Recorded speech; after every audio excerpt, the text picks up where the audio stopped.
I think they're probable. So I think the majority of UK companies will be targeted by cyber attacks. They will be able to defeat some of those attacks, but it's probable that there will be an occurrence where the attacker will get through.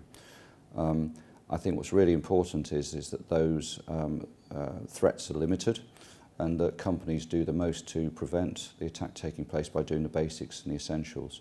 And then there is only a small margin for the attack going through at the higher end of the threat profile. I think cyber attack is an inevitable risk for most organisations of most types. I think there's been a lot of media coverage of attacks relating to the theft of consumer data.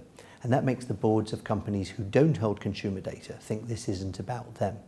Verizon estimate that 20% of attacks relate to the theft of IP.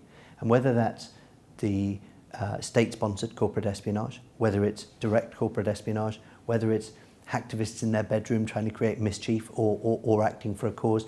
The simple truth is there's a lot of hostile actors. And the analogy in terms of the risk is your security at home. No matter how much money you spend, if there is someone committed enough to try to penetrate the system, they'll do so. I think it's inevitable that a very large number of them will be attacked in some way in the next 5 years. Whether that's a majority of them is open to question.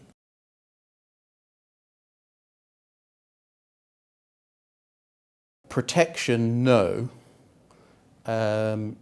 Ability to take swift remedial action, yes.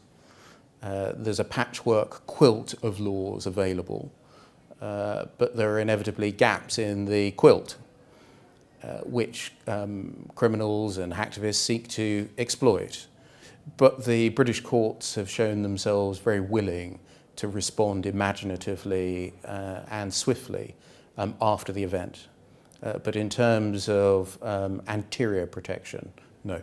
I think there's a lot of things companies need to do, most of which aren't doing them.